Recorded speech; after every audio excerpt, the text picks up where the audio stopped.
உங்க சமூகத்தில் குறைவில்லாமல் வாழ்கிறேன்.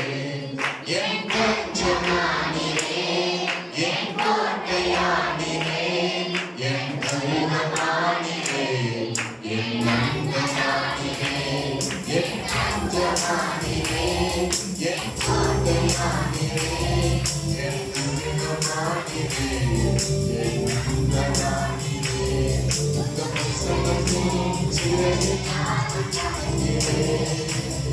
உங்க சமூகத்தில் குறைவில்லாமல் வாழ்கிறேன். உங்க பிரசன்னத்தில் உங்க சமூகத்தில் குறைவில்லாமல் வாழ்கிறேன். உதவாத என்னையே உதவாத போகவே உதவாத என்னையே இறைவாக்கும் இறைவே உதவாத என்னையே உருவாக்கும் போகவே உறைவாத என்னையே இறைவாக்கும் இறைவே உங்க பிரசன்னத்தில் நிலையில்லாமல் வாழ்கிறேன். உங்க சமூகத்தில் குறைவில்லாமல் வாழ்கிறேன். உங்க பிரசன்னத்தில் நிலையில்லாமல் வாழ்கிறேன். உங்க சமூகத்தில் குறைவில்லாமல் வாழ்கிறேன். பிதாவே, அடியே ஆண்டவரே, நீர் வெளிப்படும் ஆண்டவரே, மனிதனை இந்த இடத்தில் வெளிப்படுத்த வேண்டும். கர்த்தர் ஒருவரை வெளிப்பட வேண்டும். உம்முடைய மகிமையின் சாயலை ஜனங்கள் காண வேண்டும். உம்முடைய இனிமையான சத்தத்தை கேட்க வேண்டும். உம்முடைய ஜனங்கள் ஆசீர்வதிக்கப்பட வேண்டும். கர்த்தர் கிருபைதார். பேசுகிறது மனுஷன் அல்ல, பிதாவின் ஆவியானவர் பேசுவார் என்று சொன்ன ஆண்டவர். இதனால நீர் எங்களோட பரிசுத்த ஆவியானவர் மூலமாக எங்களோட பேசும் இயேசுவின் நாமத்தின் பிதாவே, ஆமென். நம்ம எல்லாரும் உட்காருவோமா? ஆண்டவருக்கு மகிமை உண்டாவதாக. கடந்த மாதம் முழுவதும் கர்த்தர் நம்மோட பேசிக் கொண்டே இருந்தார். ஒவ்வொரு நாட்டில் தோறும் கர்த்தர் பேசினார். இந்த நவம்பர் மாதம் முதல் ஞாயிற்றுக்கிழமையில கர்த்தர் நமக்கு தந்திருக்கிற வார்த்தை, கர்த்தர்ல ஜெபம் பண்ண போது கர்த்தர் இந்த மாதம் முழுவதுக்கும் என்ன வார்த்தை கொடுக்கணுமோ அதை எனக்கு அட்வான்ஸா எனக்கு கொடுத்துட்டார். ஆகவே இன்றைக்கு தேவன் எனக்கு கொடுத்த வார்த்தையை உங்களுக்கு முன்னால் வைக்கிறேன். அல்லேலூயா. தலைப்பு ஒன்றுதான். இந்த மாதம் முழுதும் ஒரே தலைப்பா தான் போயிட்டு இருக்கோம். அந்த தலைப்பின் கீழே தேவ ரகசியம் வெளிப்படும். கர்த்தர் உங்களோட பேசுவாராக. கொலோசியர் 3 அதிகாரம் முதல் வசனம். கொலோசியர் 3 அதிகாரம் முதல் வசனத்தை நாம் எடுத்து சத்தத்தை உயர்த்தி வாசிக்கலாம். கொலோசியர் 3:1. நீங்கள் கிறிஸ்துவுடனே கூட எழுந்து உண்டானார். கிறிஸ்துவின் வீற்றிருக்கும் இடத்தில் உள்ள மேலானவைகளை தேடுங்கள். கர்த்தருக்கு ஸ்தோத்திரம் உண்டாகட்டும். சகோதரர்கள் யாராவது சத்தத்தை வைத்து வாசிக்க வாய்ப்பு இருக்கா? பைபிள் கொண்டு வந்தவங்க கொலோசியர் 3 அதிகாரம் 1 வசனம், பக்கம் 277. புதிய ஏற்பாடு பக்கம் 277. அதிலே கொலோசியர் 3:1 வாசிக்கிறோம். நீங்கள் கிறிஸ்துவுடனே எழுந்ததுண்டானால் கிறிஸ்து தேவனுடைய வலது பாரிசத்தில் வீற்றிருக்கும் இடத்தில் உள்ள மேலானவைகளை தேடுங்கள். கர்த்தருக்கு ஸ்தோத்திரம். அல்லேலூயா சொல்லுவோமா? மேலானவைகளை தேடுங்கள். அடுத்த வசனம் சொல்லுகிறது நாடுங்கள். முதல் வசனத்தில் சொல்லப்பட்டிருக்கிறது தேடுங்கள். எதை தேடுங்கள்? மேலானவைகளை தேடுங்கள். இரண்டாம் வசனம் சொல்லுகிறது மேலானவைகளையே நாடுங்கள். தேடுங்கள், அதை நாடுங்கள். Price the Lord. அல்லேலூயா. மேலானவைகளையே தேடுங்கள். இதுதான் தலைப்பு. இந்த மாதம் முழுவதும் மேலானவைகளையே தேடுங்கள். கர்த்தருக்கு ஸ்தோத்திரம். ஆதாமும் ஏவாளும் பாவத்தில் விழுந்தார்கள் என்று வேதம் சொல்லுகிறது. மனிதன் விழுந்து போவதற்காக படைக்கப்படல, அவன் விழுந்து போகக்கூடாதுதான் நினைத்து படைக்கப்பட்டான். ஆனால் ஆதாம் ஏவாளும் சர்ப்பத்தினால் வஞ்சிக்கப்பட்டு பாவம் செய்தார்கள், பாவத்தில் விழுந்து போனார்கள். அவர்கள் மூலமாய் உலகம் முழுவதும் பாவ சந்ததிகளாய் பழுகி பெருகின. சங்கீதம் 14 1 முதல் 3 வரைக்கும் வாசிக்கிறோம். சங்கீதம் 14 1 முதல் 3 வரைக்கும் தேவன் இல்லை என்று மதிகேடன் தன் இருதயத்திலே சொல்லிக் கொள்கிறார். அவர்கள் தங்களை கெடுத்து அருவருப்பான கிரியைகளை செய்து வருகிறார்கள். நன்மை செய்கிறவன் ஒருவனும் இல்லை, தேவனை தேடுகிற உணர்வுள்ளவன் உண்டோ என்று பார்க்க கர்த்தர் பரலோகத்திலிருந்து மனுபுத்திரனை கண்ணோக்கினார். எல்லார் வழி விலகி ஏகமாய் கெட்டு போனார்கள். நன்மை செய்கிறவன் இல்லை, ஒருவனாயிலும் இல்லை என்று தேவனாய் கர்த்தர் முழு உலகத்தை படைத்தவர், மனுஷனை படைத்த ஆண்டவர் பரலோகத்திலிருந்து பூமியை கண்ணோக்கி பார்க்கும் பொழுது எல்லாரும் கெட்டு போனார்கள். ஆமென் சொல்லுமா? எல்லாரும் கெட்டு போனார்கள். ஆதாம் ஏவாள் முதற்கொண்டு அவன் மூலம் உருவாக்கப்பட்ட சந்ததி உலகம் முழுவதும் பாவத்திற்குள்ளானதை தேவனாய் கர்த்தர் கண்டார். அல்லேலூயா. எல்லாரும் கர்த்தரை விட்டு விலகி ஏகமாய் கெட்டு போனார்கள். நன்மை செய்கிறவன் இல்லை, ஒருவனாய் இல்லை, தேவனை தேடுகிறவன் உணர்வோடு உண்டோ என்று சொல்லி பார்க்க கர்த்தர் மனுபுத்திரனை கண்ணோக்கி பார்க்கிறார். ஆனால் ஒருவனும் இல்லை என்று வேதம் சொல்லுகிறது. அல்லேலூயா. பாவம் செய்து ஏகமாய் கெட்டு போனார்கள். ஆண்டவராய் இயேசு கிறிஸ்து இந்த பூமியில் அவருடைய பாவத்தை சுமக்க வந்தார். விழுந்து போன மனிதனை தூக்கி எடுக்க வந்தார் இயேசு. பாவத்திலையும் சாபத்திலையும் பிசாசின் பிடியிலும் சிக்கியிருக்கிற மக்களை விடுதலை செய்து அவர்களை பரலோகத்துக்கு சேர்க்க இயேசு கிறிஸ்து இந்த பூமியில வந்தார். ஏசாயா 53 அதிகாரத்திலே நீங்கள் சில வாசனங்களை வாசிக்கும் போது 3 முதல் 6 வரைக்கும் அவர் அசட்டை பண்ணப்பட்டவரும் மனுஷனால் புறக்கணிக்கப்பட்டவரும் துக்கம் நிறைந்தவரும் பாடு அழுத்தராய் இருந்தார். அவரை விட்டு நம்முடைய மூளை மறைத்துக் கொண்டோம். அவர் அசட்டை பண்ணப்பட்டவராக இருந்தார். அவர் எண்ணாமல் போனோம். மெய்யாகவே அவர் நம்முடைய பாடுகளை ஏற்றுக்கொண்டு நம்முடைய துக்கங்களை சுமந்தார். நாமோ அவர் தேவனால் அடிபட்டு பாதிக்கப்பட்டவர் என்று எண்ணினோம். நம்முடைய வீரர்களுக்கு அவர் காயப்பட்டு நம்முடைய அக்கிரமத்தை அவர் நொறுக்கப்பட்டார். அவருடைய சமாதானத்தை ஒன்று நாட்களே அவர் மேல் வந்தது. கழுப்புனால குணமாகிறோம். அல்லேலூயா, அல்லேலூயா. அது தொடர்ந்து அடுத்த வார்த்தை என்ன சொல்கிறது? 6ஆம் வசனம், நாம் எல்லாரும் ஆடுகளைப் போல வழி தப்பி திரிந்து அவனவன் தன் வழியிலே போனோம். கர்த்தரோ நம் எல்லாருடைய அக்கிரமத்தையும் அவர் மேல் விழ பண்ணினார். இயேசு கிறிஸ்து பாருங்க எவ்வளவு அன்புள்ளவர். கர்த்தர் அன்புள்ளவர். அவர் நல்ல என்பதை ருசித்து பாருங்கள். அவர் மேல் நம்பிக்கை இருக்கிற மனுஷன் கர்த்தர் எவ்வளவு நல்லவரா இருக்கிறார் பாருங்க. நாம் செய்த பாவத்தையும் நாம் செய்த அக்கிரமத்தையும் நீங்கள் சுமக்க வேண்டாம், நானே சுமந்து தீர்க்கிறேன் என்று இயேசு நம்ம மீது அன்புள்ளவராய் இரக்கமுள்ளவராய் ஆண்டவர் நம்முடைய தகப்பனாய் இயேசு மனிதனாய் வந்து நமக்காக அவர் பரிதவித்து நம்மை பிசாசிலும் பாவத்திலும் சாபத்திலும் விளையாட சேற்றிலும் கிடந்த நம்மை அவர் தூக்கி எடுக்கவே இயேசு இந்த பூமிக்கு வந்தார். போட்டு உங்களை தூக்கி எடுத்து அப்படி விடல, உங்களை அப்படி பரலோகம் சேர்க்கவே இயேசு சொல்லுகிறார், நானே வழியும் சத்தியமும் ஜீவனுமாய் இருக்கிறேன், என்னாலே இல்லாமல் ஒருவனும் பிதாவிடத்தில் வரான் என்று இயேசு சொல்லுகிறார். இயேசு கிறிஸ்து மனிதனாகி நமக்கு நன்மை செய்யவும் பாவத்தில் கிடந்து நம்மை தூக்கி எடுக்கவும் பரிசுத்தப்படுத்தவும் நம்மை பரலோகம் சேர்க்கவும் இயேசு இந்த பூமி இறங்கி வந்தார். பூமியில இறங்கி வந்தான் போட்டிருக்கு. ஆனால் பூமியில அவர் வாழ வரல. கை உயர்த்தி அமைச்சலுமா? பூமியை நேசிக்க வரல, பூமியில அடிமைப்பட்ட வரல, பூமியில அவர் வாழும்படி வரல, அவர் மாளும்படி வந்தார்.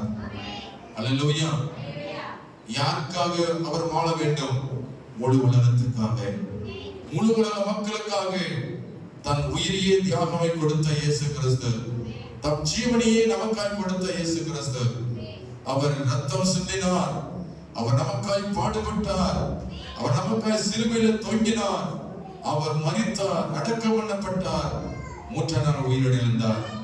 நானே ஆண்டவர் என்று அநேகருக்கு வெளிப்படுத்தினார். இந்த ஆண்டவர் இயேசு கிறிஸ்து அவர் இந்த பூமிக்கு வந்தபோது அவர் கீழானதை தேடல, அவர் மேலானவரை நாடினார். அல்லேலூயா சொல்லுமா.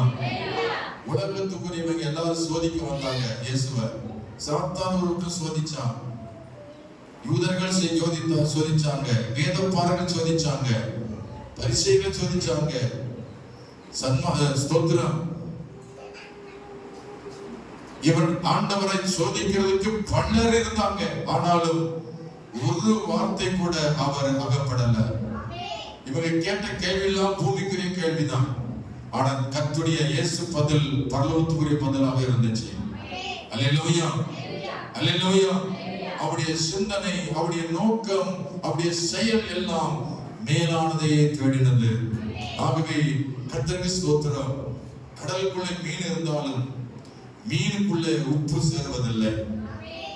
இயேசு இந்த பூமியில நடமாடினாலும், கெட்டு போன மக்களுக்குள்ளே நடமாடினாலும், தன்னுடைய எந்த ஒரு பாவம் பிரவேசிக்கப்படாதபடி, எப்படி உப்பு மீனுக்குள்ளே அது போகாதபடி அது வாழ்கிறதோ, இயேசு இந்த உலகத்தோடு ஒட்டாதபடி அவர் வாழ்ந்திருந்தார், அவர் பிழைத்திருந்தார். அல்லேலூயா. அவர்கள் பூமிக்குரியவைகளை குறித்து அவர் ஒருபோதும் இடமளிக்கவில்லை. ஆமென் சொல்லுமா. அல்லேலூயா, அல்லேலூயா.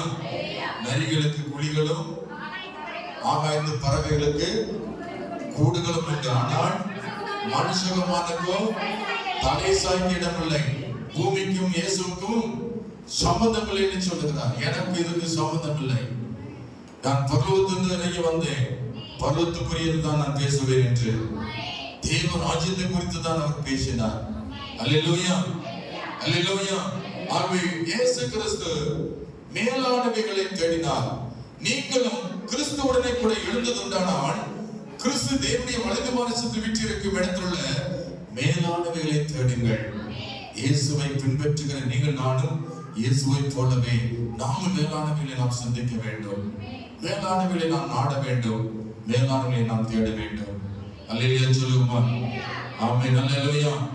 மேலானவைகள் எது என்று பார்க்கும் பொழுது 1 கொரிந்தியர் 3:12 வாசிக்கிறோம்.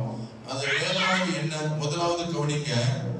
ஆகையால் நீங்கள் தேவனால் தெரிந்து கொள்ளப்பட்ட பரிசுத்தரும் பிரியருமாய் உருக்கமான இரக்கத்தையும் தயவையும் மனத்தாழ்மையையும் சாந்தத்தையும் நீடிய பொறுமையும் தரித்துக் கொண்டு, அல்லேலூயா சொல்லுமா.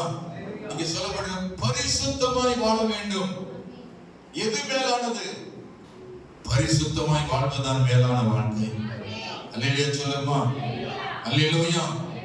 1 பேதுரு 1:15-14 வாசிக்கிறோம்.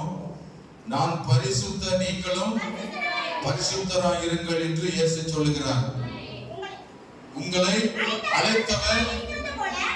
அழைத்தவர் பரிசுத்தராய் இருக்கிறது போல நீங்களும் உங்கள் நடக்கை எல்லாவற்றிலேயும் பரிசுத்தமாய் இருங்கள். நான் பரிசுத்த, ஆகையால் நீங்களும் பரிசுத்தமாய் இருங்கள் என்று இயேசு சொல்லுகிறார். எத்தனை பேருக்கு விசுவாசிக்கிறீங்க? அல்லேலூயா.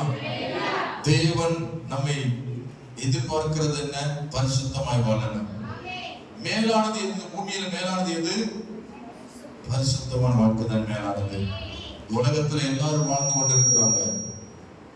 இந்துக்கள், முஸ்லிம்கள், கிறிஸ்தவர்கள், பல மதங்கள் உலகத்தில் வாழ்ந்திருந்தாலும் எல்லாரும் எதை நோக்கி வாழ்றாங்க, எதற்காக வாழ்றாங்க, எதை நாடுகிறாங்க, எதை தேடுறாங்க அப்படி கவனித்து பாருங்கள். உங்களை நீங்கள் ஆராய்ந்து பாருங்கள். எதை நாடுகிறோம், எதை தேடுகிறோம்? Praise the Lord. அல்லேலூயா. வேதம் சொல்லுகிறது, பரிசுத்தமுள்ள வாழ்க்கையை வாழ தேடுங்கள், பரிசுத்தத்தை நாடுங்கள். பரிசுத்தமாய் வாழ்வதுதான் தேவனுடைய சித்தமா இருக்கிறது. நீங்கள் பரிசுத்தம் இல்லாமல் தேவனுடைய ஆலயத்துக்கு வருவதனால் ஒரு பிரயோஜனமும் இல்லை. ஆமென் சொல்லுங்க. அல்லேலூயா, அல்லேலூயா. கர்த்தருக்கு ஸ்தோத்திரம். தேவன் நம்மை பரிசுத்தப்படுத்துகிற கர்த்தர். இந்த உலக மக்கள் தன்னை பரிசுத்தப்படுத்த என்னென்னமோ பண்றாங்க. ஆமென். என்னென்ன பண்றாங்க? என்ன பண்றாங்க? புனித நீரை புனித நீர்ல மூழ்கிட்டு வரேன்னு சொல்லிட்டு கங்கை நீர்ல போய் முழுகுறாங்க. அப்புறம் ராமேஸ்வரம் கடலை போய் மூழ்கிட்டு வராங்க. ஸ்தோத்திரம். இதெல்லாம் கர்மம் கலையும் பாவம் தொலையும் நினைச்சு இப்படி அவர்கள் செய்கிற ஒவ்வொரு செயல்பாடும் அவர்கள் தூய்மை அடையணும்னு சொல்லி அநேக கோயில் கோயிலாய் அலைகிறார்கள், தர்மம் செய்கிறார்கள், தான தர்மம் செய்து பார்க்கிறார்கள். ஆனாலும் இந்த செய்கைகள் ஒருவனை பரிசுத்தமாக்காது. ஆமென் சொல்லுங்க அல்லேலூயா. வேதம் சொல்லுது, நான் உங்களை பரிசுத்தப்படுத்துகிற கர்த்தர். இயேசுவே கிறிஸ்து இல்லாமல் ஒருவனும் பரிசுத்தமாய் வாழ முடியாது. லேவியராகமம் புத்தகத்தில் பார்க்கிறோம், 21ஆம் அதிகாரம் 15 வாசிக்கிறோம். லேவியராகமம் 21:15.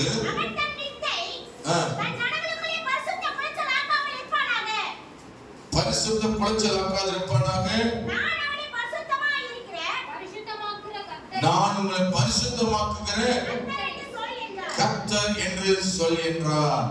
நான் உங்களை பரிசுத்தமாக்குகிற கர்த்தர், நான் அவனை பரிசுத்தமாக்குகிற கர்த்தர் என்று சொல்கிறார்.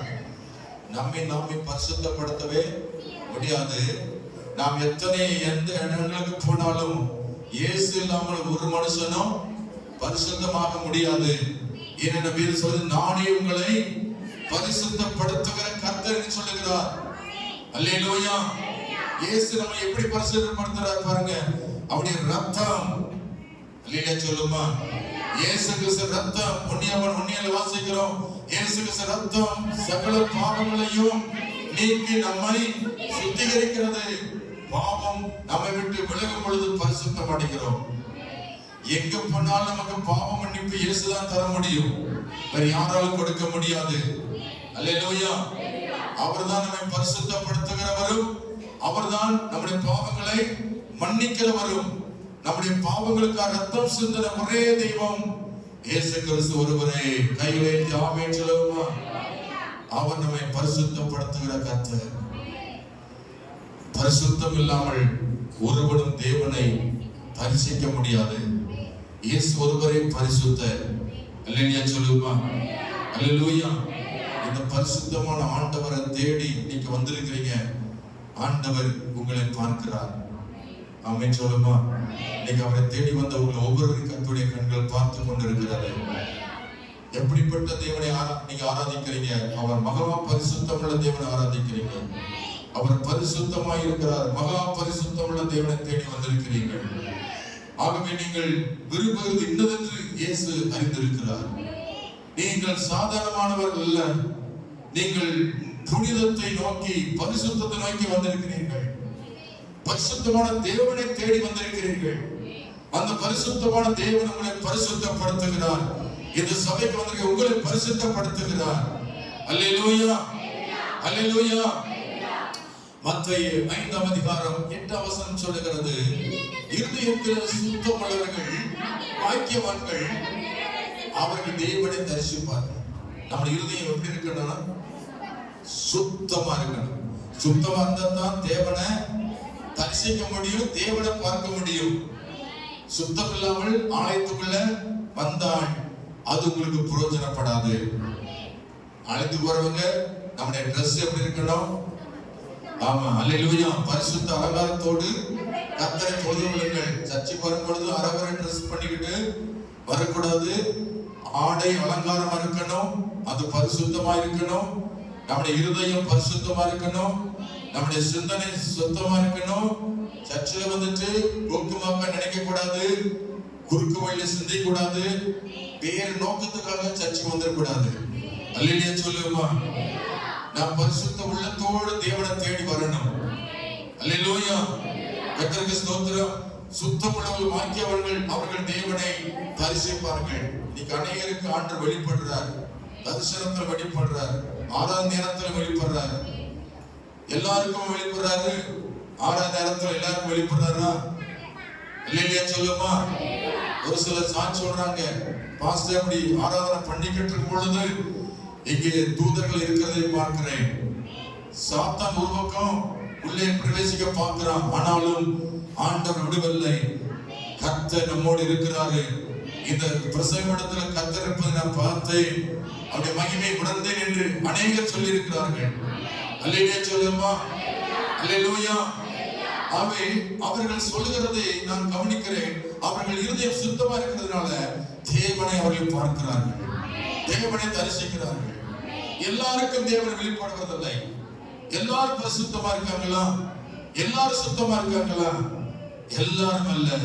அவருக்கு தெரியும் யார் சுத்த இருதயமா வந்திருக்காங்களோ அவங்களுக்கு ஆண்டவர் தரிசனமாகிறார். அல்லேலூயா சொல்லுமா.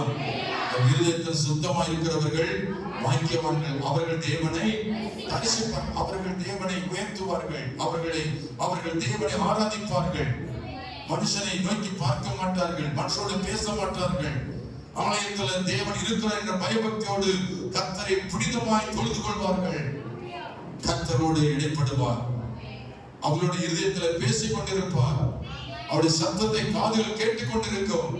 அவருடைய கண்கள் தேவனை காணும், தேவனை தரிசிக்கும் என்று வேதம் சொல்லுகிறது. அல்லேலூயா, அல்லேலூயா. இதைத்தான் எபிரேயர்ல 12:14 எழுதப்பட்டிருக்கிறது. ஸ்தோத்திரம். எபிரேயர் 12:14 யாவரோடும் சமாதானம் இருக்கவும்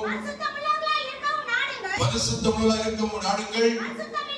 பரிசுத்தமில்லாமல் ஒருவனும் கர்த்தரை தரிசிப்பதில்லையே. கூட்டம் நிறைய இருக்கலாம், சபையில பெருந்திரளான கூட்டம் இருக்கலாம், ஆனால் அதுல எல்லாரும் பரிசுத்தமான கூட்டம் என்று சொல்ல முடியாது. அதுல கலப்படம் இருக்கிறது, வெள்ளாடும் இருக்கிறது, செம்மறியாடும் இருக்கிறது. உள்ள பரிசுத்தவானும் இருக்கிறான், உள்ளே பாவிகளும் இருக்கிறார்கள். பாவிகளும் இருக்கிறார்கள், பரிசுத்தவான் இருக்கிறார்கள். ஆனாலும் யாரோட கர்த்தர் பேசுவார், யாருக்கு வெளிப்படுவார் என்றால் பரிசுத்த உள்ளத்தோடு தேவனை துதிக்கிறவர்களோடு தேவன் ஓமாய் பேசுவார். அல்லேலூயா.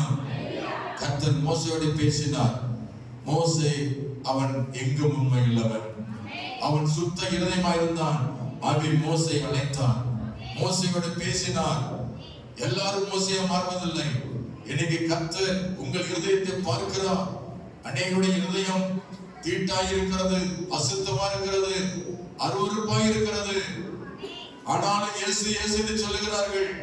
பரிசுத்தம் இல்லை, பரிசுத்தம் இல்லாமல் தேவனுக்குள் சர்ச்சைக்கு வருகிறார்கள். பரிசுத்தம் இல்லாமல் தேவனை ஆராதனை சொல்கிறார்கள். ஆனால் தேவன் அவர்களை கண்ணோக்கி பார்க்கிறது இல்லை. பரிசுத்தமா இருக்கிறவங்க தான் கண்ணோக்கி பார்க்கிறாரு. அல்லேலூயா சொல்லுமா, அல்லேலூயா. ஆண்டவருக்கு பயந்து கர்த்தருடைய நாமத்தில் நம்பிக்கை வைத்து விசுவாசத்தோடு பரிசுத்தத்தோடு பயபக்தியோடு நடுங்கி தேவ சன்னிதியில் காணப்படுகளோடு கர்த்தரை ஏற்படுகிறார். என் வார்த்தைக்கு நடுகிறவனை நோக்கி பார்ப்பேன். அவர் சொல்கிறார், என் வார்த்தைக்கு யார் நடுகிறானோ அவனை தான் நான் நோக்கி பார்ப்பேன். அல்லேலூயா சொல்லுவோமா, அல்லேலூயா, அல்லேலூயா. அசுத்தம் வேண்டாம். அசுத்தம் என்பது பூமிக்குரியது. இந்த பூமியோட எப்படி இருக்கிறதா? அசுத்தமா இருக்கிறது. ஆமென் சொல்லுமா, அல்லேலூயா. இந்த அசுத்தத்துக்குள்ள வாழ்ந்து கொண்டிருக்கிறோம். ஆனா அந்த அசுத்தத்தோடு நீ கலந்து விடாதிருங்கள். உலக மக்கள் செய்கிற காரியத்தை நீங்கள் கலந்து விடாதிருங்கள். உலகத்தில் நடக்கிற சடங்காச்சாரங்கள், உலகத்தில் நடக்கிறதான பாவங்கள், அக்கிரமங்கள், இவைகளை நீங்க சிக்கிக் கொள்ளாதபடி நீங்கள் உங்களை காத்துக் கொள்வதுதான் பரிசுத்த வாழ்க்கை. அல்லேலூயா. அவருடைய பிள்ளைகள் தன் இருதயத்தை காத்துக் கொள்ள இருக்க வேண்டும். உங்களை எதற்காக அழைத்தாரு? உங்களை பரிசுத்தமே வாழத்தான் அழைச்சிருக்கிறார். பழைய வாழ்க்கை பாவமான வாழ்க்கை. ஆனா இயேசுவை ஏற்றுக்கொண்ட பிற்பாடு அது பரிசுத்த வாழ்க்கை, அது தூய்மையான வாழ்க்கை என்று வேதம் சொல்லுகிறது. அல்லேலூயா, அல்லேலூயா. இயேசுவை அறியாத மக்கள் சொல்வார்கள், இந்த தெய்வம் ஒரு பரிசுத்தமான தெய்வம், இதுகிட்ட வரணும்னா எந்த ஒரு பாவத்தை செய்யாம வரணும் அப்படி சொல்வதை நான் காதுல கேட்கிறோம். அதுதான் நிறைய பேர் உள்ள வர முடியல. ஏன்னா வந்துட்டா போய் சொல்ல முடியாது, சபைகளை போயிட்டா அருவருப்பு செய்ய முடியாது, பாவம் செய்ய முடியாது என்று சொல்லிதான் இன்னைக்கு நிறைய பேர் பின்னாடி இருக்கிறாங்க. அல்லேலூயா. சில துணிகரக்காரர்கள் பாவம் செய்தாலும் என்று சொல்லி சபைகளை இன்னும் துணிகரமான பாவம் செய்ய இருக்கிறார்கள். நம்ம சபை மட்டுமல்ல, எல்லா திருச்சபையிலும் பாவம் செய்கிற அசுத்தமா இருக்கிறவங்க இருக்கிறார்கள். அல்லேலூயா. சர்ச்சில் மட்டும்தான் அவங்க எப்படி இருப்பாங்க? தூய்மை போல இருப்பாங்க, ஆனா வெளியில போயிட்டா அவங்க குணத்தை காட்டுகிறார்கள். ஆமென் சொல்லுமா? நீங்களோ சபைக்கு வரும்பொழுது எப்படி தூய்மையா வர்றீங்களோ அப்படியே வெளியே போகும்போதும் தூய்மையாய் வாழணும். உங்க குடும்ப வாழ்க்கையில தூய்மையா வாழணும். நீங்க இருக்கிற இடத்துல தூய்மை வாழணும். நீங்க வேலை செய்யற இடத்துல தூய்மையா இருக்கணும். அல்லேலூயா சொல்லுமா? அல்லேலூயா, அல்லேலூயா. கொலோசியர் 3 அதிகாரத்துல 5 முதல் 10 வரை வாசிக்கிறோம். அசுத்தம், அங்கு வேதம் சொல்லுகிறது, அசுத்தத்தை செய்கிறவர்கள் ஆகையால் விபச்சாரம், அசுத்தம், மோகம், துரியச்சை, விக்கிர ஆராதனையாகிய பொருளாசை ஆகிய இவைகளை பூமியில் உண்டு பண்ணுகிற உங்கள் அவயவங்களை அழித்து போடுங்கள். ஸ்தோத்திரம்.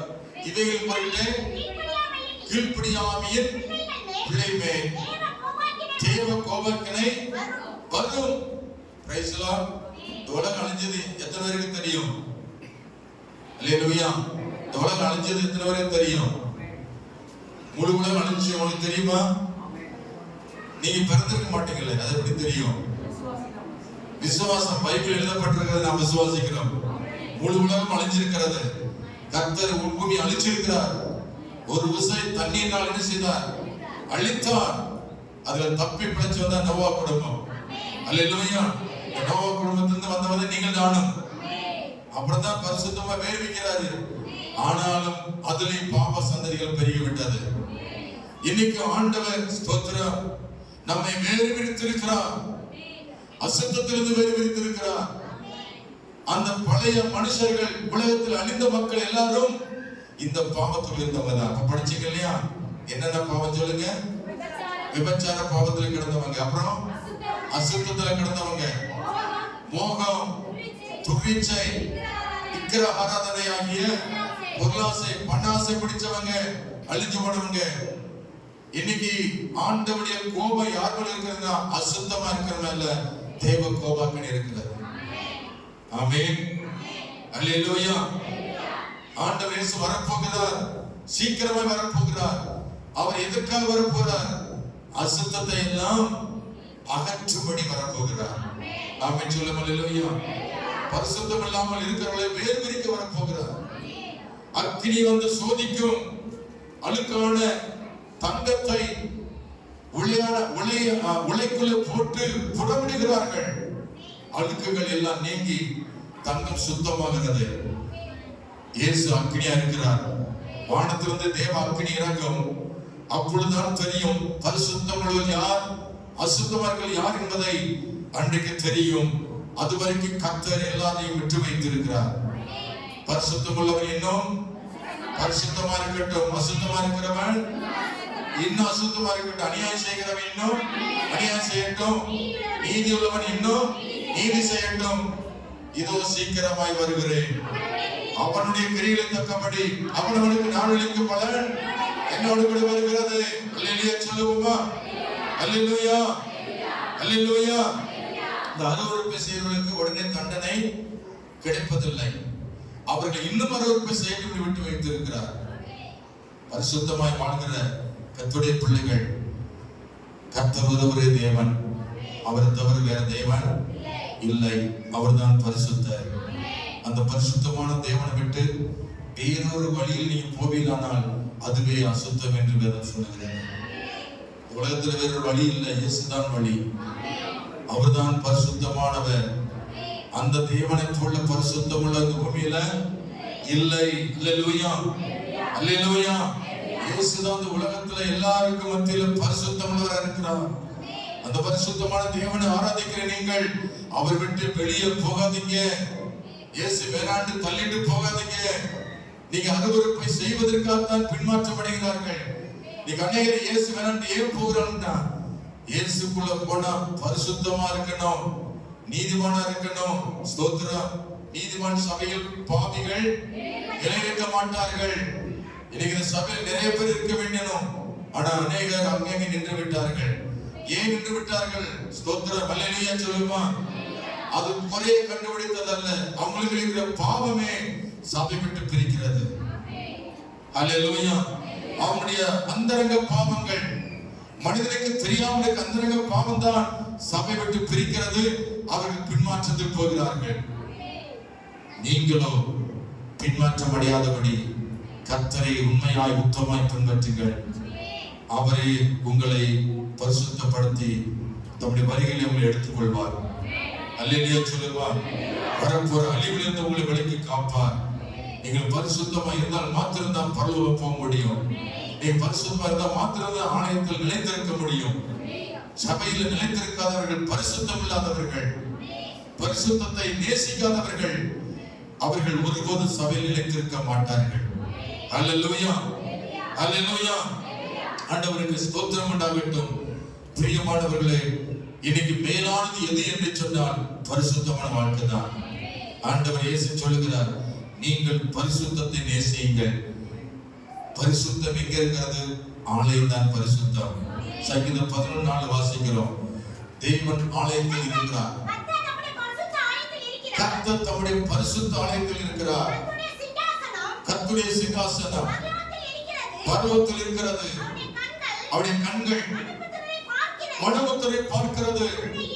அவருடைய இமைகள் அவர்களை சோதித்து அறிகிறது. ஆலயத்தில் எது ஆலயம்? நீங்க வந்திருக்கிறது என்னது சொல்லுங்க. இது பரிசுத்தமான ஆலயம் தானா? பரிசுத்த ஆலயம் தானா? அல்லேலூயா சொல்லுமா. இந்த சபைக்குள்ள யாரும் எந்த பாவமும் செய்யக்கூடாது. இந்த இடம், இந்த பூமி பாதுகாக்கப்பட்டிருக்கிறது. இந்த கட்டடம் பாதுகாக்கப்பட்டிருக்கிறது. எந்த ஒரு பாவத்தை செய்வதற்கான ஆலயத்தை கட்டல. இது பரிசுத்தமாய் இருப்பதற்கு கட்டப்பட்ட ஆலயம். அல்லேலூயா. ஆலயம் பரிசுத்தம் உள்ளது. அந்த பரிசுத்த ஆலயத்துக்குள் வந்து தேவனை ஆராதிக்கிற பிள்ளைகள் பரிசுத்தவான்கள். அல்லேலூயா, அல்லேலூயா. ஆகவே தேவன் எங்க இருக்கிறார்? பரிசுத்த ஆலயத்தில் இருக்கிறார். இங்கே இயேசு இருக்கிறார். எத்தனை விசுவாசிக்கிறீங்க? அல்லேலூயா. எல்லாரும் ஆலயம்ன்றாங்க, கோயில்ன்றாங்க. நீங்களாம் என்ன சொல்றீங்க? இது ஆலயம்ன்றீங்களா, கோயில்ன்றீங்களா? ஆலயம் சொல்றீங்களா, கோயில்ன்றீங்களா? இப்ப கோயில் என்ன? கோயில் என்ன? கோ என்றால் அரசன், இல் என்றால் இல்லம். அரசனுடைய இல்லம் போட்டிருக்கு. செத்து போன அரசனுடைய சமாதி தான் கோயில். அல்லேலூயா சொல்லுமா. அல்லேலூயா. அரசன் இல்லதான் கோயில். அம்மி சொல்லுமா. இந்த நாட்கள்ல அரண்மனைய கோயிலா நினைச்சிருக்கிறாங்க. ஏன்னா அவங்கள அதிகாரம் அவங்ககிட்ட இருக்கிறதுனால அவங்கள சாமின்னு கூப்பிடுவாங்க. பிரைஸ்லாம் கால கூடுவாங்க. அப்படித்தானே? அல்லேலூயா சொல்லுமா. இன்னைக்கு அவங்க அதிகாரம் போச்சு. ஆனா முந்தின காலத்துல அதிகாரம் தான் இருந்துச்சு. இந்த ஏரியா ஃபுல்லா அவங்க ராஜ்யம் தான் சொல்லி இருக்கிறாங்க. உத்தப்பனாகவே யார் கையில் இருந்துச்சா? ஆமா, ஜெமின்தார் கையில் சொல்லிருக்கு. அரண்மனை கையில் இருந்து இந்த இடமே அரண்மனைக்கார இடம் தான். அல்லேலூயா சொல்லுமா. எல்லாம் வித்துட்டாங்க. அதிகாரமா போயிடுச்சு. பிரைஸ்லாம் அல்லேலூயா. அவங்களுக்கு மதிப்பு அது எல்லாம் போயிடுச்சு. காரணம் அருவருப்பை செய்தபடினால் கர்த்தர் பிடுங்கி விட்டார். அல்லேலூயா சொல்லுமா. அல்லேலூயா. கர்த்தருக்கு ஸ்தோத்திரம் உண்டாகட்டும். இந்த இடத்தை ஆண்டவர் வாங்குவதற்கு உதவி செய்தார். இந்த இடத்தை பரிசுத்தப்படுத்தினார். அல்லேலூயா சொல்லுமா. இந்த இடத்தில் ஆலயம் கட்ட உதவி செய்தார். இந்த ஆலயத்தில் வருகிறவர்கள் பாக்கியவான்கள். இந்த ஆலயம் வந்தோரை வாழ வைக்கிற ஆலயம். சொல்லுமா. அல்லேலூயா. வந்தோரை கொடுக்கிற ஆலயமா, வந்தோரை வாழ வைக்கிற ஆலயமா? இங்க வந்துட்டு எத்தனை நேரம் வாழ்ந்துட்டு ஓடி பண்ணாங்க. வந்துட்டு வாழ்ந்துட்டு போயிட்டாங்க. நன்மை வாங்கிட்டு, விடுதலை வாங்கிட்டு, ரட்சிப்பை வாங்கிட்டு, ஞானசனத்தை விட்டு, இப்ப வீடு வாசல் புகழ் எல்லாம் மேல ஏறிச்சா, அதனால அந்த சபை விட்டுட்டு நினைச்சிட்டாங்க, ஓடி போயிட்டாங்க. ரெக்க முளைத்து ரெக்கடித்து பறந்து போயிருச்சு. அதை வலை வீசி தேடி வருகிறோம். அது சிக்க மாட்டேங்குது. மீண்டும் என்னைக்கு சிக்கும் என்று எதிர்பார்ப்பு இருக்கிறோம். ஹல்லேலூயா.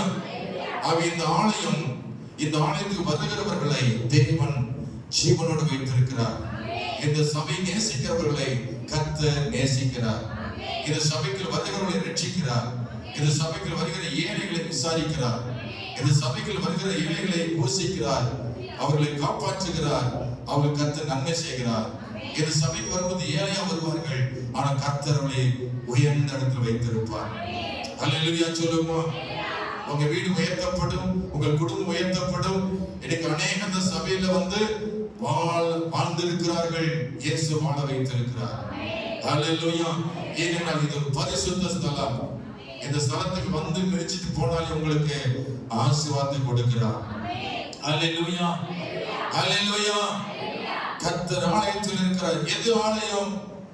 வேதம் சொல்லுகிறது 1 கொரிந்தியர் 6:19 எது ஆலயம்? 1 கொரிந்தியர் 6:19 உங்கள் சரீரமானது நீங்கள் தேவனாலே பெற்றும் உங்கள் தங்கியும்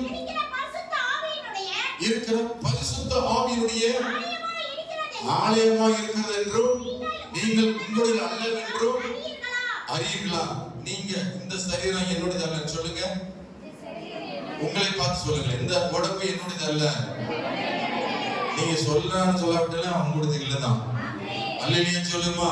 இந்த உடம்பு இருந்துச்சுன்னா இந்த உடம்பு யாருக்குரியது? கர்த்தருடைய சரீரம். இது இயேசு தங்குற ஆலயம். ஆலயம் கட்டடம் அல்ல. வேதம் சொல்லுகிறது நீங்களே அந்த ஆலயம். அல்லேலூயா சொல்லுமா. அப்ப ஆண்டவர் ஆலயம் எதை சொல்றாரு? நீங்க தான், உங்க சரீரம் தான். உங்க சரீரத்தை ஆண்டவர் சொல்ற உங்க சரீரமானது நீங்கள் தேவனாலே பெற்றும் உங்கள் தங்கியும் இருக்கிற பரிசுத்த ஆவியுடைய ஆலயமா இருக்கிறது. உங்க சரீரத்துல யார் இருக்கிறது சொல்லுங்க?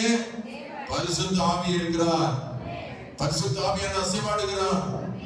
தேவன் மனிதனை தெரிந்து கொண்டார். இன்னைக்கு புதிய ஏற்பாட்டு காலத்துல கட்டிடத்தை ஆலயம் அல்ல, உங்கள் சரீரத்தை ஆலயமாய் தெரிந்து கொண்டார். அல்லேலூயா. ஆக வேதம் சொல்லுகிறது 1 கொரிந்தியர் 3:16-17 நீங்கள் தேவனுடைய ஆலயமாய் இருக்கிறீர்கள் என்றும் தேவனுடைய ஆவி உங்களில் வாசமாய் இருக்கிறது என்றும் அறியாது இருக்கிறீர்களா? ஒருவன் தேவனுடைய ஆலயத்தை கெடுத்தால் அவனை தேவன் கெடுப்பார். தேவனுடைய ஆலயம் பரிசுத்தமா இருக்கிறது, நீங்களே அந்த ஆலயம். இன்னைக்கு அனைவருடைய உடம்புள்ள பல நோய்கள், பல வாதைகளை நாம் அனுபவித்துக் கொண்டிருக்கிறோம். அதற்கு காரணம் இந்த சரீரத்தை பரிசுத்தமாய் பாதுகாக்கல. இந்த சரீரத்தை தேவனுடைய சரீரமாய் கர்த்தருடைய ஆலயமாய் வைக்காதனால அந்த சரீரத்துல பல நோய்கள் வருகிறது. வாதையும் கூடாரத்தை அணுகலான்னு சொல்லியிருக்கிறார் ஆண்டவர். ஆனா பல வாதைகளோடு காணப்படுகிறார் மனுஷன். உடம்புல ஆரோக்கியமாய் சுகமாய் இருக்க வேண்டிய மனுஷன் இன்னைக்கு அநேக நோய்களை சுமந்து கொண்டு வாழ்ந்து கொண்டிருக்கிறான். அது காரணம் அந்த சரீரத்தை கர்த்தருக்கு ஒப்புக்கூடாதனால்தான். அந்த சரீரத்தை தனக்கென்று பயன்படுத்திக் கொள்கிறான். அது வேசித்தனத்துக்கு கொடுக்கிறான். அந்த சரீரத்தை விபச்சாரத்துக்கு கொடுக்கிறான். அந்த சரீரத்தை அருவருப்பு கொடுக்கிறான், அசுத்தத்துக்கு கொடுக்கிறான். ஆனா கர்த்தருக்கு கொடுக்க மறுத்து விடுகிறான். எனவே தான் உனக்கு வியாதிகள் வருகிறது, வியாதி வருகிறது, நோய் வருகிறது. இந்த சரீரத்தை ஆண்டவருக்கு ஒப்பு கொடுத்தால் தேவன் பரிசுத்தப்படுத்தி உன் சரீரத்துமாகிய ஆலயத்தில் தேவன் வாசம் பண்ணுவார். உங்க சரீரத்தை நேசியுங்கள். இது கர்த்தர் குறித்து சொல்லுங்கள்.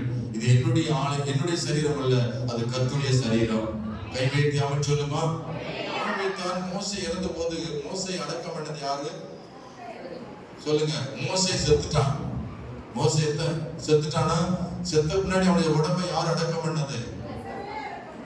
வேதம் சொல்லுது கர்த்தரே அடக்கம் பண்ணினார்.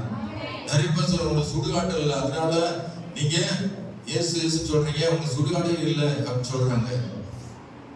உன்னை அடக்கம் பண்ண யார் அடக்கம் பண்ண வருதுன்னு சொல்லுவாங்க. எந்த மனுஷனும் அடக்கம் பண்ண அவசியம் இல்லை. அல்லேலூயா சொல்லுமா. மோசேயின் சரீரத்தை கர்த்தரே என்ன செய்தாராம்? அடக்கம் பண்ண. நமக்கு அடக்கம் ஆண்டவர் தெரிந்த சரீரத்தை எங்க வைக்கணும் அவருக்கு தெரியும். சொல்லுங்க, யாருக்கு தெரியும்? நம்ம உடம்பை எங்க வைக்கணும் யாருக்கு தெரியும்? ஏன் நம்ம உடம்பு இல்ல, இந்த உடம்பு யாருது? கர்த்தருடைய உடம்பு. அவருக்கு தெரியும் எங்க வைக்கணும். எங்க உங்க குழியில தோத்திரம், அதுகிட்ட போக வேண்டாம், நீங்க பயந்துருவீங்க. உயிரோடு இருக்கும்போது குடியை பத்தி பேசுறாரு பாஸ்டர். அல்லேலூயா. எங்க அடக்க பண்ணணும், எந்த இடம் என்பதை கர்த்தர் ஆயத்தம் பண்ணி வைத்திருக்கிறார்.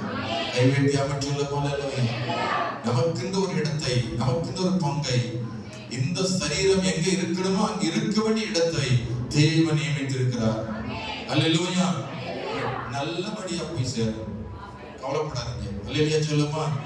கல்லறையில் இருந்து கவலைப்பட வேண்டாம், நல்லபடியா போய் சேரு. சொல்றீங்க அல்லேலூயா சொல்லுமா? இது பாருங்க, நல்ல அடக்கம். அல்லேலூயா சொல்லுமா? என்ன அடக்கம்? நல்ல அடக்கம் இயேசு நடத்துவார். ஆகவே யாரும் வயசானவங்க ஐயோ இப்ப இறந்துட்டா எனக்கு கல்லறை இல்லையே கவலையோடு சோர்ந்து போய் உட்காராதீங்க. இயேசு கல்லறை கொடுப்பார். இயேசுவே உங்க சரீரத்தை அடக்கம் பண்ணவும் இடத்தை ஏற்படுத்துவார். அல்லேலூயா. இந்த சபையில ஒரு அம்மா வந்தாங்க. அவங்க தேவனை ஆராதிக்கும் போது அவங்க கண்ணுக்கு முன்னாடி தெரிஞ்சு 2 பெட்டி வருதுன்னாங்க தரிசனத்துல. என்ன பெட்டி? அது பணப்பெட்டியும் அல்ல, தங்கப்பெட்டியும் அல்ல, அது சவப்பெட்டி அப்படின்னு சொன்னாங்க. ஆமென். எத்தனை பெட்டி வருது? 2 பெட்டியை கண்ணில் பார்க்கிறேன். அப்படியானால் அவரும் அந்த அம்மாவும் கணவரும் இறக்க போகிறார்கள். அதை கர்த்தர் மூட்டி ஏற்படுத்தி விட்டார், அதை வெளிப்படுத்தி விட்டார். அந்த கணவன் அந்த தரிசனத்தை கண்டு அவங்க மரித்து விட்டார்கள். அவருடைய கணவனும் 1 வருஷம் கழிச்சு மரித்து விட்டார். அடக்கம் பண்ண நாங்க தான் போனோம். அல்லேலூயா சொல்லுமா? அல்லேலூயா, அல்லேலூயா. அந்த அடக்கம் பண்றதுக்கு பெட்டி அவர் தான் ஏற்படுத்தினாரு, அப்புறம் இடத்தையும் அவர் ஏற்படுத்தினாரு, எல்லாம் அவரே செய்து முடித்தார். நீ மனிதனை கொண்டு அல்ல, அவரே செய்வார். அல்லேலூயா. ஆக இந்த சரீரத்தை கர்த்தர் கொடுத்தால் கர்த்தர் உன் சரீரத்தை நல்லபடியாக வைத்திருப்பார். உடம்பு தேவன் தங்கும் ஆலயம். இந்த சரீரத்தை நீங்கள் தேவனுக்கு கொடுத்தால் உங்க சரீரத்தை ஆண்டவர் பொறுப்படுத்திக் கொள்வார். இயேசுவின் சரீரமாய் மாற்ற ஒப்புக்கொடுங்கள். கர்த்தர் தான் நம்முடைய சரீரத்தை ஆலயமாய் வைத்திருக்கிறார். அல்லேலூயா.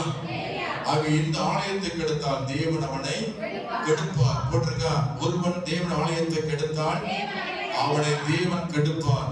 இந்த சரீரம் ஏன் இஷ்டப்படி நான் பாவம் செய்வேன், ஏன் இஷ்டப்படி தண்ணி குடிப்பேன், ஏன் இஷ்டப்படி நான் விபச்சாரம் பண்ணுவேன், ஏன் இஷ்டப்படி நான் வேசித்தனம் பண்ணுவேன், அது ஏன் இஷ்டம்னு சொன்னா அதுக்கப்புறம் என்ன நடக்கும்? தேவன் அவனை கெடுப்பார். இருக்கா இல்லையா? ஆலயத்தை நீயே கெடுத்துட்ட, அதனால தேவன் உன்னை கெடுப்பார். இந்த சரீரம் தேவனால் பெற்றிருக்கிறோம்.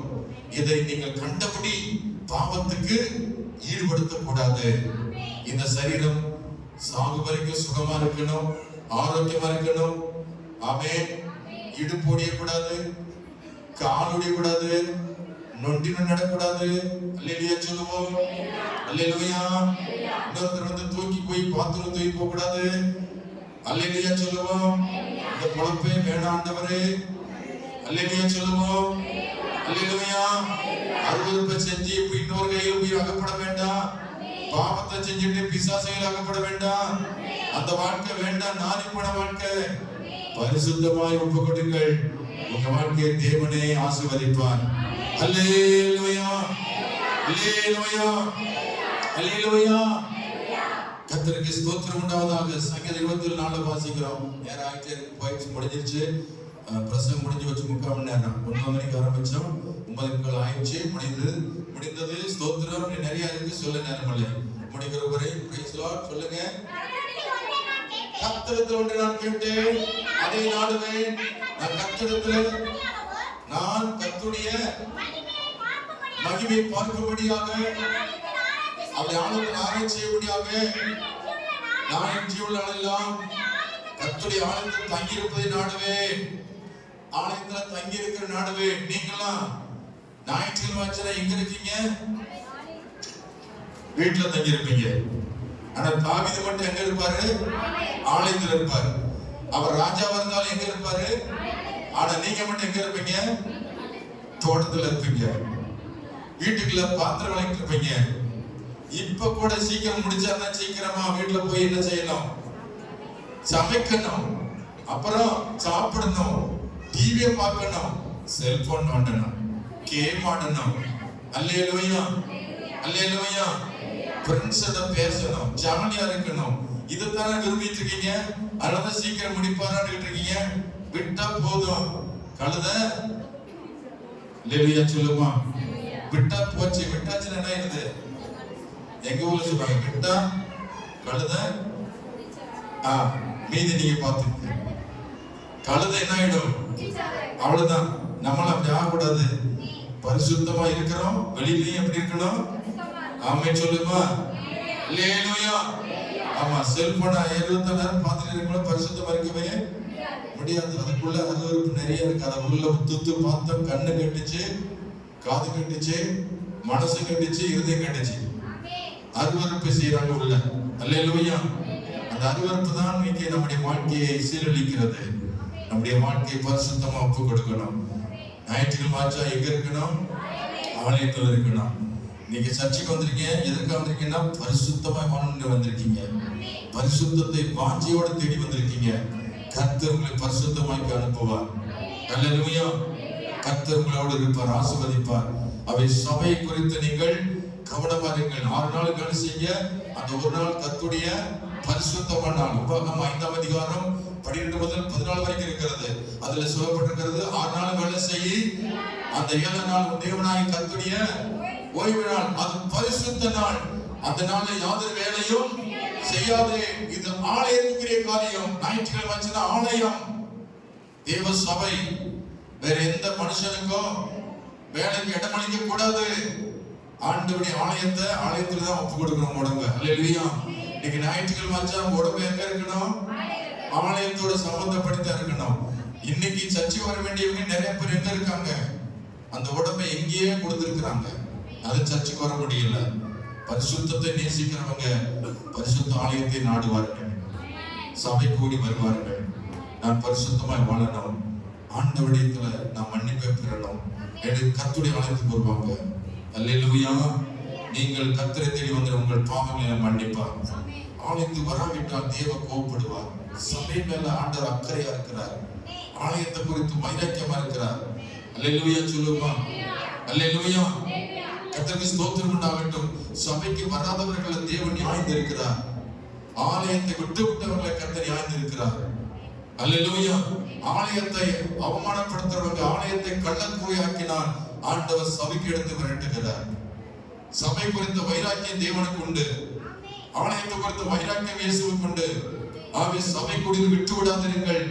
ஆலயத்தை நீங்கள் நேசியுங்கள், பரிசுத்தமாக ஒப்புக் கொடுங்கள். அதுதான் மேலானது.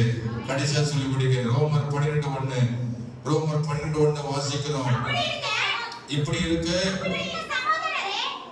சகோதரரே, நீங்கள் உங்கள் சரீரங்களை பரிசுத்தமும் தேவனுக்கு பிரியமான ஜீவ பலியாக ஒப்புக் கொடுக்க வேண்டும் என்று என்னுடைய இரக்கங்களை முன்னிட்டு உங்களை வேண்டிக் கொள்கிறேன். இதுவே நீங்கள் செய்யத்தக்க புத்தியுள்ள ஆராதனை. உங்கள் சரீரத்தை பரிசுத்தமாய் ஆண்டவருடைய கையில ஒப்புக் கொடுத்து கர்த்தருடைய ஆலயத்துக்கு வாருங்கள். இதுவே புத்தியுள்ள ஆராதனை. ஜீவ பலியா ஒப்புக் கொடுக்கணும். அல்லேலூயா. நாளைக்கு எந்த ஒரு வேலையும் செய்யக்கூடாது. அதுதான் ஜீவ பலினா. எந்த அசைக்கூடாது. நம்மள சர்ச்சை வந்தாச்சா சும்மா அங்க ஒரு பார்வை இங்க ஒரு பார்வை எதிர்த்து போறது, இந்த மாதிரி இருக்கக்கூடாது. கட்டப்படணும். ஆண்டவரோட கர்த்தருடைய ஆலயத்துல கட்டப்படணும். நம்ம அசையக்கூடாது. கர்த்தருடைய ஆலயத்துல நாம் பரிசுத்தத்தை வந்திருக்கிறோம். ஆண்டவர் நம்மை கண்ணோக்கி பார்க்கிறாரு. ஆகவே அவரிடத்துல அடங்கி இருக்கணும், அவருடைய பாதத்தில் அமர்ந்திருக்கணும், அவரையே நாம் நேசிக்கணும், அவருடைய சமூகத்தினுடைய சரீரத்தை பரிசுத்தமாய் ஒப்புக் கொடுக்கணும், ஜீவப்படியா அர்ப்பணிக்கணும். அதுதான் புத்தியில் ஆராதனை. அல்லேலூயா. எல்லா கண்களும் மூடி ஜெபம் பண்ணுவோம். ஆண்டவருக்கு ஸ்தோத்திரம். பரிசுத்தமாய் வாழ்வதுதான் அந்த மேலான காரியம்.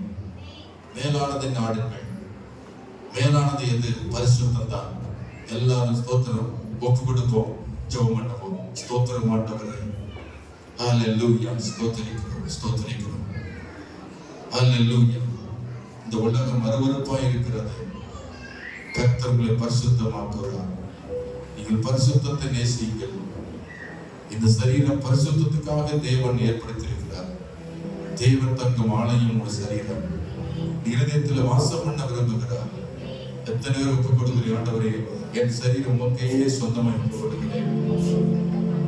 பரிசுத்தமாய் வாழ ஒப்புக் கொடுக்கிறேன். எத்தனை பேர் ஆண்டவரை ஒப்புக் கொடுக்கிறேன்? ஆண்டவரே, கை தூக்கி இயேசுவிட்ட ஒப்புக் கொடுக்கிறவங்க கை தூக்கி சொல்லணும், இந்த உடலை, இந்த சரீரத்தை உங்களுடைய பரிசுத்தமாய் வாழ ஒப்புக் கொடுக்கிறேன். ஆண்டவரே, இதுதான் மேலானது. இது நமக்கு உகந்த காணிக்கை. உகந்த காணிக்கையாக ஒப்புக் கொடுக்கிறேன். இயேசுவே, என் சரீரமாகிய ஆலயத்தில் வாசம் பண்ணுகிறேன், என் சரீரமாய் ஆலயத்தில் வாசம் பண்ணுகிறேன். நான் பரிசுத்தமாய் இருந்தால் நீர் எனக்குள் வாசம் பண்ணுவேன். நான் உம்மை தரிசிப்பேன் ஆண்டவரே. என் சரீரம் உமக்கு சொந்தம், என் ஆவி உமக்கு சொந்தம், என் ஆத்துமா உமக்கு சொந்தம். இயேசுவின் நாமம் மகிமைப்பட, இந்த சரீரத்தின் மூலமா இயேசு நாமம் மகிமைப்பட, இந்த ஆலயமாகிய சரீரம் மூலமா இயேசுவின் நாமம் உயர்த்தப்பட, இதோ எங்கள் பரிசுத்த ஆவியினாலே எங்களை நிரப்பும்படி ஒப்புக் கொடுக்கிறோம். அல்லேலூயா, அல்லேலூயா. எல்லாம் எழுந்து நிற்போமா? பரலோகம்தான் என் பேச்சு, பரிசுத்தம்தான் என் மூச்சு. பரலோகம்தான் என் பேச்சு, பரிசுத்தம்தான் என் மூச்சு. கொஞ்ச காலம் இந்த பூமியிலே, கொஞ்ச காலம் இந்த பூமியிலே இயேசுவுக்காய் சுவிசேஷத்திற்காய், இயேசுவுக்காய் சுவிசேஷத்திற்காய். பரலோகம்தான் என் பேச்சு, பரிசுத்தம்தான் என் மூச்சு. பரலோகம்தான் என் பேச்சு. உயர்ந்தே பரலோகமே இப்போது நான் காண்பேன். என் சொந்த தேசம் பரலோகமே இப்போது நான் காண்பேன். ஏங்குகிறேன் தினமோ, பரலோகம்தான் என் பேச்சு,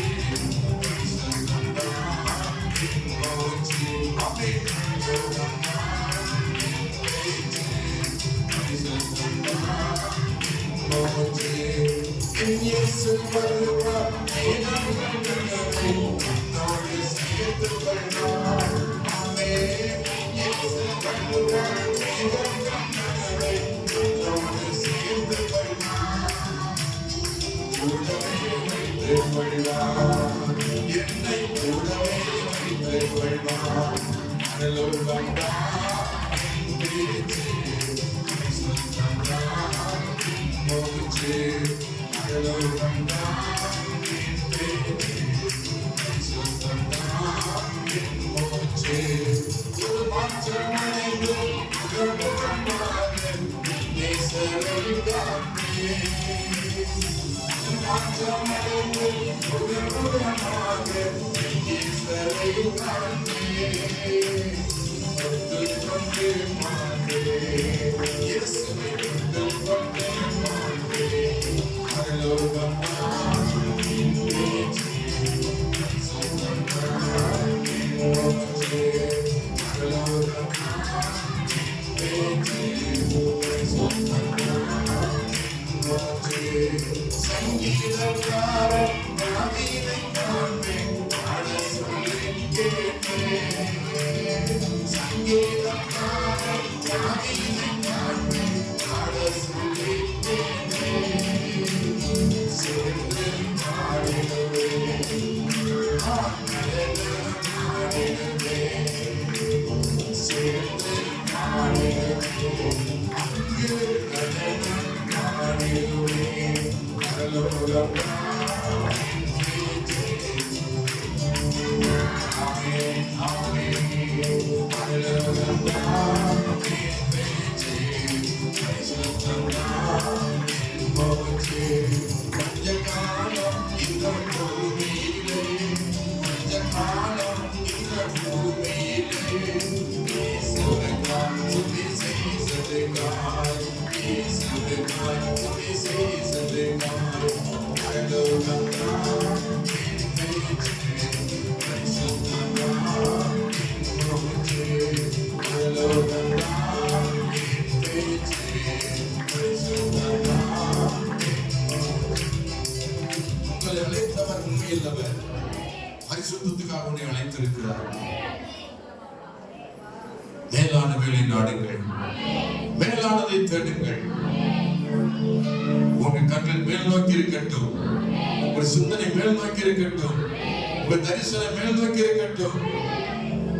வானத்தை எப்போது உண்டாக்கின கர்த்தர் எனக்கு ஒத்தாசை வரும், எனக்கு ஒத்தாசை பருவதற்கு எதிராக என் கண்களை ஏறெடுக்கிறேன் என்று சங்கீதக்காரர் சொல்லுகிறார்.